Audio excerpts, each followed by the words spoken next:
Бисмиллахир-рахманир-рахим. Ассаламу алейкум, дорогие зрители.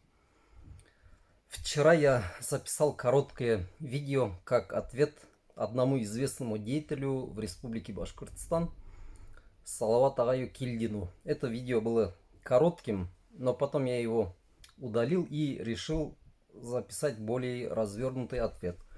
Первый вариант видео был таким, что я, учитывая возраст Салавата Агая, учитывая то, что я гораздо моложе его, хотел ответить сдержанно и вообще не критикуя его, и призывая просто остановить смуту, не ругаться. Но потом подумал, что народ у нас очень простой, у многих нет близко никакого теологического образования, и многих может ввести в заблуждение тот факт, что очень взрослый человек с седой бородой в белой тюбетейке что-то говорит про ислам.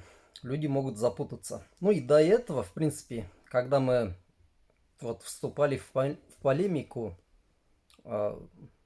мне часто говорили, вот два лагеря мусульман, один представляешь ты, Ишмурат, а второй представляет вот Салават Агай, и вы там спорите. Я им объяснял, на самом деле никаких двух лагерей нет. Чтобы были два лагеря, тут какие-то схожие исходные данные должны быть. Хотя Салават Агай говорит, Ишмурат позиционирует себя как теолог, на самом деле я не позиционирую. Позиционирует себя как теолога он сам, ибо он не имеет никакого образования по исламу. Он не учился даже в медресе, но тем не менее вот у себя на этом видео он цитирует Коран, цитирует хадисы. Это примерно то же самое. Вы понимаете, да? Как если бы я зашел сейчас на сайт юрист-консультант и начал бы спорить с каким-нибудь адвокатом. Это было бы смешно. Салават Агай, он просто внешне выглядит действительно, вот это он себя позиционирует как какой-то специалист, теолог. На самом деле тут никакого спора нет, тем более нет двух противоборствующих лагерей. Есть вот исламские знания и есть какая-то секта, которые вокруг там Урал-Батыр, сейчас уже вокруг и песни свои Айола образовали какое-то вот течение культурологическое, интересная такая башкирская движуха. Вот примерно они вот такие люди. Ладно, не будем сейчас там отдельно разбирать абзацы, что там он говорит, Салават Агай Кильдин. Я еще раз говорю, при всем уважении к его возрасту, вот все, что он там говорит, не будем сейчас разбирать. Я только на один его тезис отвечу. В принципе, вот из-за этого тезиса и было, наверное, записано то его видео. И этот тезис, дорогие зрители, таков, что мусульмане должны слушаться правителя, не идти против власти. Вот это основной посыл, который Салават Агай хотел довести. Я очень рад, что некоторые ему ответили коротко: ты что, от имени ислама призываешь нас к тому, чтобы мы там подчинялись Хабирову, что ли? Примерно такой комментарий был. Я Салават Агаю только вот задам 3 вопроса или приведу 3 примера. Правильнее, так, наверное, 3 примера. Если Салават Агай говорит, доказывая, да, свое утверждение Кораном и хадисами, если он говорит, что мусульмане вот безропотно, беспрекословно должны вот склонить голову и слушать власть придержащих, слушать правителя, тогда, Салават Агай, ответь мне и нам всем на один вопрос. Получается, по твоей логике, что во время событий на Куштау все должны были вот так просто взять, разойтись и сказать: мы все, наверное, глупцы, мы не понимаем всего того, что понимает наш правитель Хабиров. Хочет он там взрывает пусть гору, хочет ее с землей сравнивает, но давайте все уйдем домой. Вот так должно было быть, если бы вот по его Салават агайской логики должны были бы жить башкиры. Или до этого был другой пример. Горел карьер Сибайский, люди задыхались. Выкладывали разные фото. Говорили, вот у наших детей уже из носа течет кровь. Что нам делать? В это время Хабиров приезжает на разговоры с жителями. Этот ролик, он очень редкий, его найти трудно. Его даже Навальный выкладывал.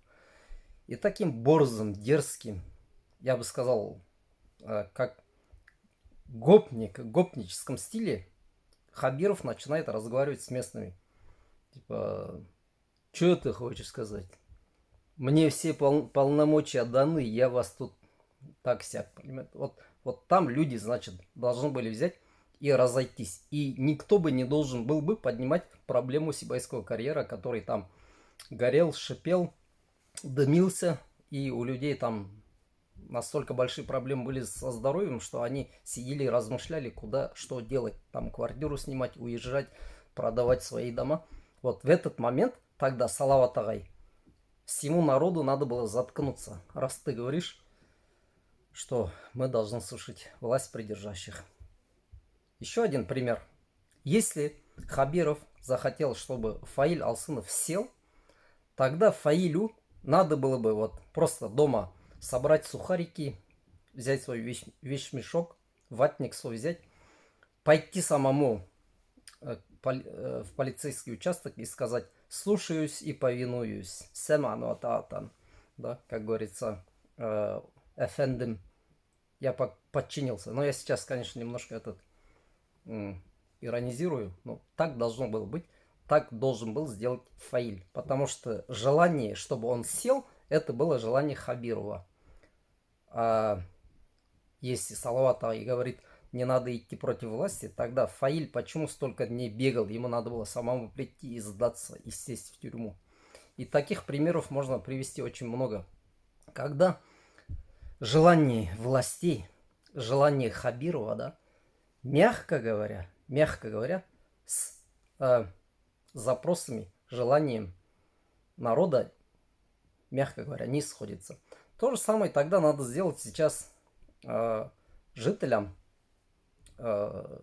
тех деревень, которые находятся недалеко от Кыргызстана. Если эту гору начнут разрабатывать, тогда все должны просто замолчать, дать эту гору разработать, потому что, вот видите ли, мудрый Салават агай Кильдин говорит, не надо идти против власти. Ну, разумеется, это просто какие-то риторические вопросы, это даже не смешно. Я еще раз говорю, то, что Салават агай пытается доказать, не имеет вообще никакого отношения к исламу. Теологического образования у него вообще никакого нет. И не надо прикрывать цитатами из Корана и хадисами вот этот беспредел, который творят башкирские власти. И не надо нам доказывать, что эти власти от нас. Вот как Салават агай там приводил же аят: подчиняйтесь обладателям власти из вас. Они никакие не из нас. Ни один житель Башкортостана до того дня, как объявили Хабирова главой республики, знать даже не знал, что это планируется. Никакие они не из нас. Никто их не выбирал. Тем более никто их не переизбирал и не собирается. Грубо говоря, не надо нам впаривать, прикрываясь исламом, то, что вы считаете правдой. Извините, видео затянулось. Его видео было 9 минут, и мой ответ тоже был 9-минутным. А люди, вы, народ, как не глупый народ, да, вы послушаете его и вот это видео, и сами сделаете вывод, кто из нас больше прав.